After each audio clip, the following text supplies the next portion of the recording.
Hi there! Today I'll be doing a presentation on employment after post-secondary school. This presentation is to help you on your way to finding employment after your post-secondary education. Careful now, not listening to these tips could have your resume end up in the garbage instantly, no matter how great you think you are. What do I know? Why should you listen to me?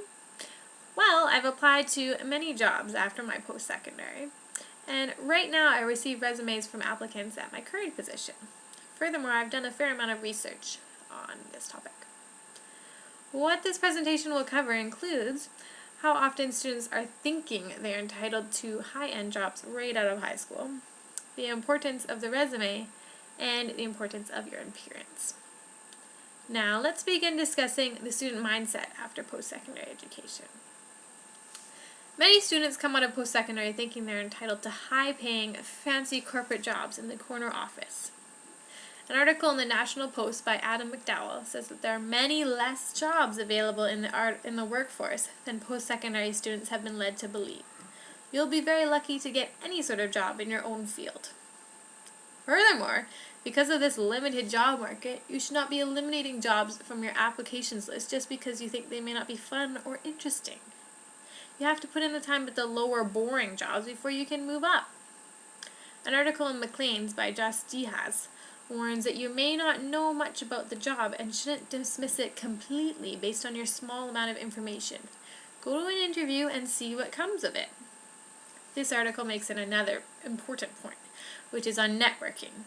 You cannot just apply to hundreds of jobs on the internet because it's easier and less scary than meeting someone in person. Companies like to meet you and see what kind of person you are, not just a black and white piece of paper representing you. Speaking of your resume, let's talk more about this important piece of paper. People don't read resumes, they skim, so don't write any long paragraphs in there. No one is going to read it. You should just have point form of skills that are relevant to the position you're applying for. Say how your previous employment relates to this position. There is always something that connects. Applying for a job in marketing but only have restaurant experience? You have been marketing yourself and the products on your menu to customers day after day. Touch on that in the resume. Finally, proofread.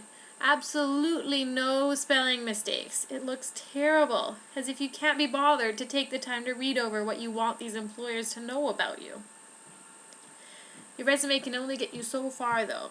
It could show you're a perfect fit for the position, but if your appearance is very poor, it will be thrown out immediately. Let's start with business attire.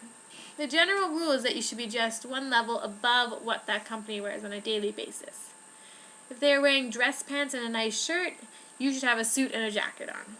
Absolutely no jeans, and especially not sweatpants.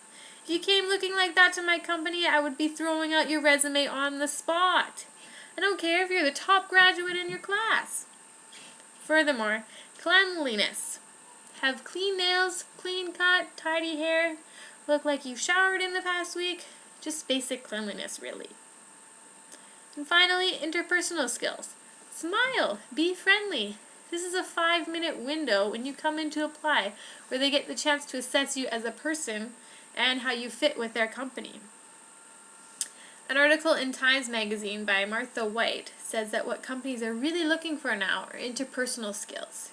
You can train anyone to learn the skills for the job, but you cannot teach them interpersonal skills. Well, hopefully these tips will help you in your search for employment after you graduate from your post-secondary school. In this presentation, I've discussed some tips to help you when you're applying for jobs after post-secondary. To summarize everything up here for you, firstly, don't be thinking you're entitled to high-end jobs. You never know how good a job can be, and you need to put in the time and work your way up. Secondly, make sure your resume is outstanding but simple for employers to skim through. And finally, your appearance is key. Thank you for listening to my presentation. Hopefully this will help you go out and find your dream job.